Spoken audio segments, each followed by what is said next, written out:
الخلق من عدم ثم الصلاة على المختار في القدم مولاي صل وسلم دائما ابدا على حبيبك خير الخلق كلهم پڑھیے الصلاة والسلام عليك يا سيدي يا رسول الله وعلى آلك وأصحابك يا سيدي يا حبيب الله الصلاة والسلام عليك يا سيدي يا رحمة للعالمين وعلى آلك وأصحابك يا سيدي يا شفيع المذنبين۔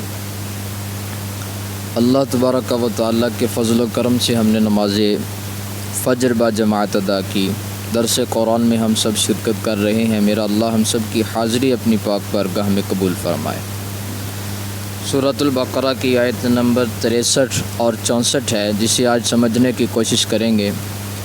سب سے پہلے اس کا ترجمہ سماعت کیجیے۔ اللہ تعالیٰ ارشاد فرماتا ہے وَإِذْ أَخَذْنَا مِيثَاقَكُمْ، اور یاد کرو جب ہم نے تم سے پختہ عہد لیا تھا، وَرَفَعْنَا فَوْقَكُمُ الطُّورَ، اور ہم نے تم پر طور پہاڑ کو بلند کیا تھا، خُذُوا مَا آتَيْنَاكُمْ بِقُوَّةٍ، اور ہم نے جو کچھ تم کو دیا اس کو مضبوطی سے تھام لو، وَاذْكُرُوا مَا فِيهِ لَعَلَّكُمْ تَتَّقُونَ، اور جو کچھ اس میں ہے اس کو اس امید سے یاد کرو کہ تم پرہیزگار بن جاؤ۔ ثُمَّ تَوَلَّيْتُم مِّن بَعْدِ ذَلِكَ، پھر اس کے بعد تم پھر گئے۔ فَلَوْلَا فَضْلُ اللَّهِ عَلَيْكُمْ وَرَحْمَتُهُ، اگر اللہ کا فضل اور اللہ کی رحمت تم پر نہ ہوتی، لَكُنْتُم مِّنَ الْخَاسِرِينَ، تو ضرور تم خسارہ پانے والوں میں ہوتے۔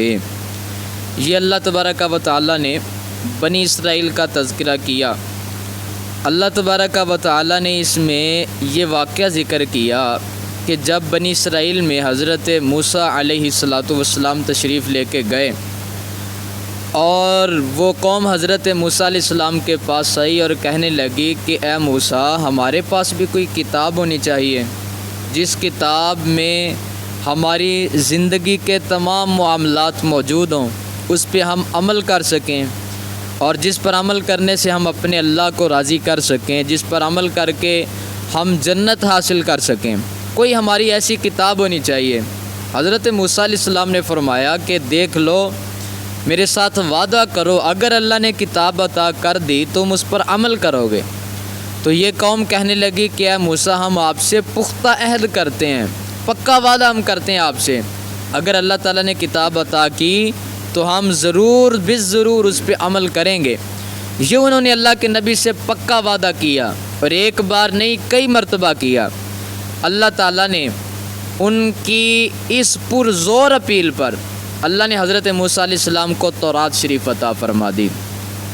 حضرت موسیٰ علیہ السلام جب تورات لے کے ان کے پاس پہنچے اور کہا یہ لو اللہ کی کتاب، جو کچھ اس میں ہے اس پہ تم نے عمل کرنا ہے، یہ قوم کہنے لگی، حضرت موسیٰ علیہ السلام سے کہنے لگی اس کے اندر تو بڑے سخت احکامات ہیں، جیسے آج دور حاضر میں امت مسلمہ کہتی ہے، بہت سارے لوگ کہتے ہیں قرآن پہ عمل کون کر سکتا ہے جی، قرآن تو بڑی مشکل کتاب ہے اور قرآن پر تو چلنا بہت ہی مشکل ہے۔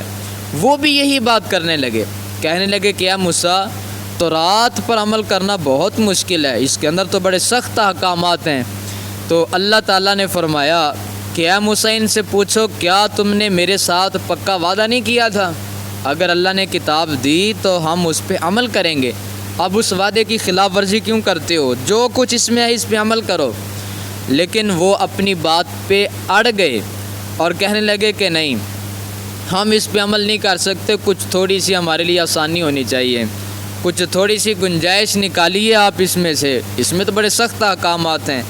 اللہ تعالیٰ کا کرم دیکھیے، اللہ تعالیٰ جب کسی کو آزماتا ہے، کبھی اللہ نعمتیں دے کے آزماتا ہے، کبھی نعمتیں لے کے آزماتا ہے، کبھی اللہ تعالیٰ ڈر اور خوف دے کے آزماتا ہے۔ اب جیسے ہم کسی کو منوانے کے لیے اس کو دھمکی دیتے ہیں، انہیں اللہ تعالیٰ نے دھمکی آمیز لہجے کے اندر سمجھانے کی کوشش کی، اور یہ بھی اللہ کا کرم ہے کہ اللہ تعالیٰ نے انہیں تباہ و برباد نہیں کیا، نیست و نابود نہیں کیا، بلکہ اللہ تعالیٰ نے دھمکی دے کے ان سے منوانے کی کوشش کی۔ وہ کیا تھی؟ اللہ نے فرمایا جبریل امین، یہ جو طور پہاڑ ہے اس پہاڑ کو ان کے اوپر گرانے کی کوشش کرو، ان کے اوپر ہوا میں معلق کر دو۔ جب وہ طور پہاڑ کو لے کے ان کے اوپر آئے اور کہنے لگے کہ اے بنی اسرائیل، یا تو تورات کو مانو، اللہ کی کتاب میں جو کچھ ہے اس پر عمل کرو، ورنہ یہ طور پہاڑ تم پر گرا کے تمہیں مسمار کر دیا جائے گا، اور گرا کر کے تمہیں تباہ و برباد کر دیا جائے گا، ہلاک کر دیا جائے گا۔ تو یہ قوم بنی اسرائیل یہ کہنے لگے کہ ہم آمنا و صدقنا، کہنے لگے جو کچھ حضرت موسیٰ علیہ السلام لے کے آئے ہم اس پہ ایمان رکھتے ہیں، اور کہنے لگے یا اللہ ایک بار معافی عطا کر دے، ہم آئندہ اس پہ عمل کریں گے، یا اللہ ایک بار معافی عطا کر دے، ہم عمل کریں گے۔ یہ بات کی انہوں نے اللہ تعالیٰ کے ساتھ اور اللہ کے رسول کے ساتھ۔ اللہ نے اپنا کرم فرمایا، طور پہاڑ کو اس کی اپنی جگہ پہ رکھ دیا، اور فرمایا کہ اے بنی اسرائیل، جو کچھ ہم نے تمہیں دی ہے کتاب اس پہ تم عمل کرو۔ انہوں نے کہا کہ ہم عمل کریں گے۔ پھر کیا ہوا؟ اللہ تعالیٰ ارشاد فرماتا ہے ثم تولیتم من بعد ذلک، کچھ دن وہ اس بات پہ قائم رہے، پھر وہ اس وعدے سے مکر گئے، اور پھر انہوں نے کیا کر لیا؟ منہ پھیر لیا۔ اللہ تعالیٰ ارشاد فرماتا ہے اگر تم پر اللہ کا فضل اور اللہ کی رحمت نہ ہوتی تو تم ضرور نقصان اٹھانے والوں میں سے ہوتے۔ ابھی اللہ تعالیٰ کا فضل کیا تھا کہ اللہ کا نبی ان میں موجود تھا، اور اللہ تبارک و تعالیٰ نے ان کی تباہی کا ارادہ نہیں فرمایا تھا، اور اللہ تعالیٰ تو یہ چاہتا ہے کہ میرے بندے میرے پاس آئیں۔ اللہ تعالیٰ تو یہ چاہتا ہے میرے بندے میری دہلیز پہ، میرے دروازے پہ، میری چوکھٹ پہ آئیں اور آ کے جبین نیاز جھکائیں تاکہ میں ان کے گناہوں کو بخش دوں۔ اللہ تعالیٰ کبھی بھی یہ ارادہ نہیں فرماتا کہ اللہ اپنے بندوں کو ہلاک کر دے۔ اللہ تعالیٰ تو اپنے بندوں سے بہت زیادہ محبت کرنے والا ہے، بہت زیادہ پیار اور شفقت کرنے والا ہے۔ اور قرآن جب ہم پڑھتے ہیں، آغاز کرتے ہیں قرآن پاک کا، تلاوت کلام پاک کا، تو کیا کہتے ہیں؟ بسم اللہ الرحمن الرحیم، کہ میں اللہ کے نام سے شروع کرتا ہوں جو بڑا مہربان نہایت رحم والا۔ اللہ کا ان پہ فضل کیا تھا؟ ذرا توجہ سنیے گا میرے بھائیو۔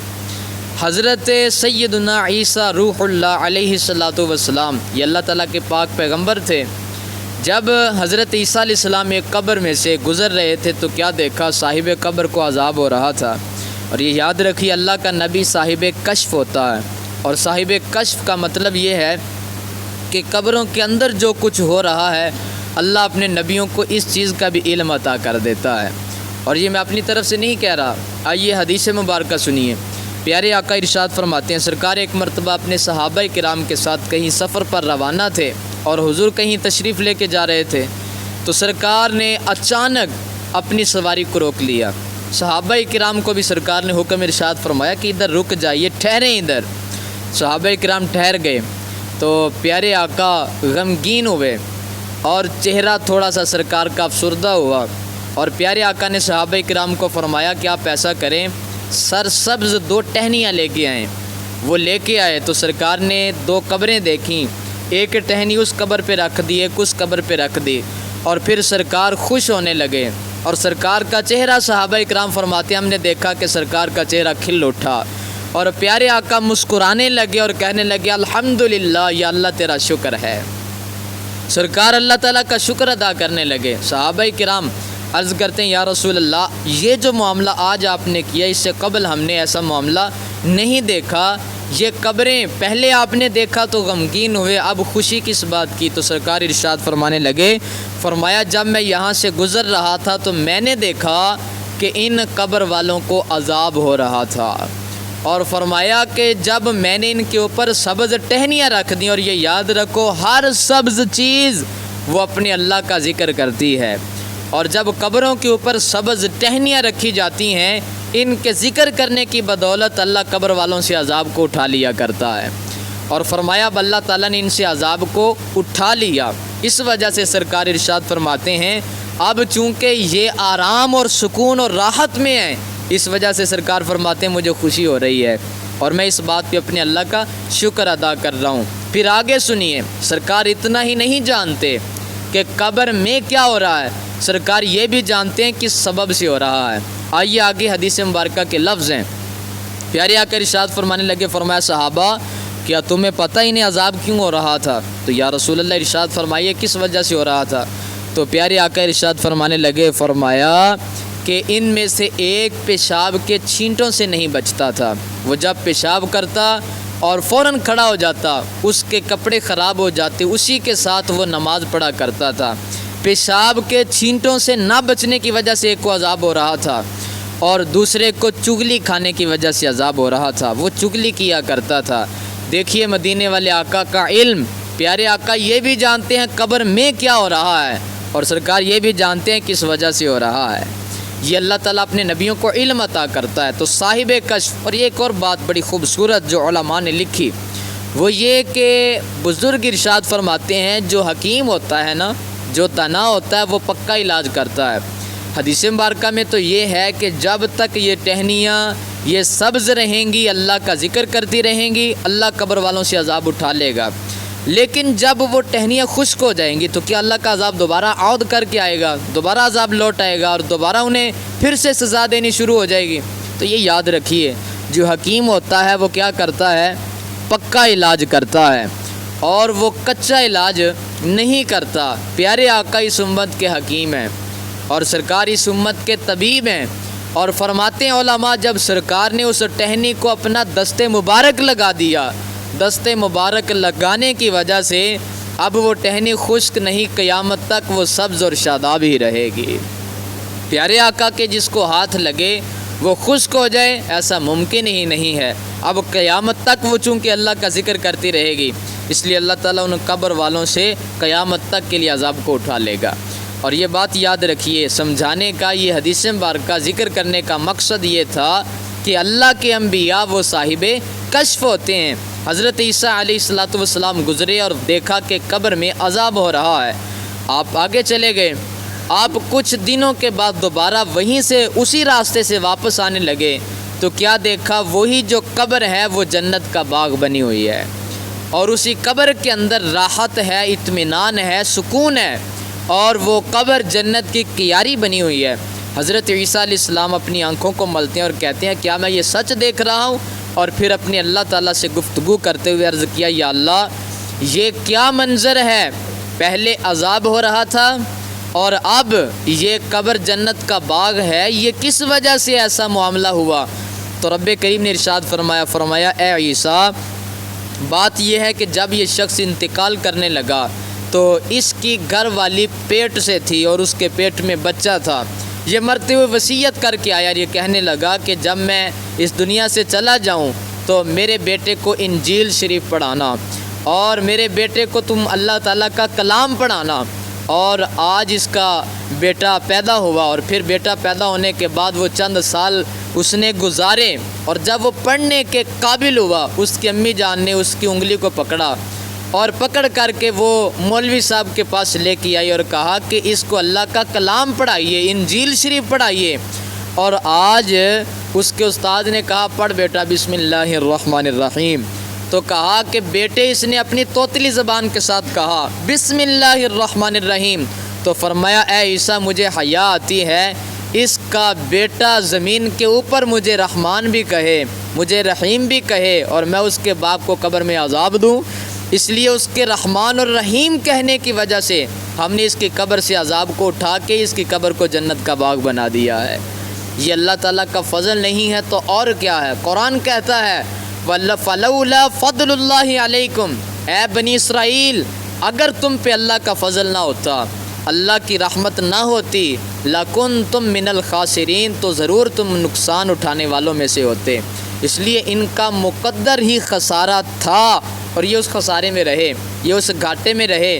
اس سے بڑا گھاٹا کیا ہوگا کہ اللہ کا آخری نبی جب تشریف نہیں لایا تھا، یہ تورات میں بھی پڑھتے تھے، یہ زبور اور انجیل میں بھی پڑھتے تھے کہ اللہ کے آخری نبی کی یہ علامات ہوں گی، لیکن جب سرکار تشریف لے آئے اور پیارے آقا نے مکہ مکرمہ شریف کو اپنا مسکن اور اپنا وہاں پہ مکان بنایا تو یہ لوگ کیا کرنے لگے؟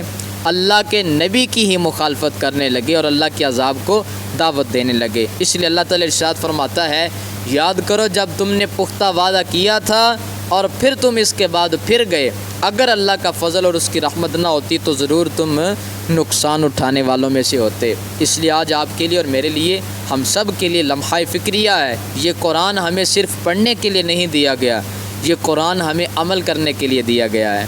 اس لیے قرآن پاک پہ عمل کریں، اور جو کچھ اس میں موجود ہے، اوامر ہیں، نواہی ہیں، ان پر اپنے اللہ تعالیٰ سے یہ دعا کریں کہ یا اللہ عمل کی توفیق نصیب فرما۔ آمین بجاہ النبی الامین وما علی الا البلاغ۔ الصلاۃ والسلام علیک یا سیدی یا رسول اللہ۔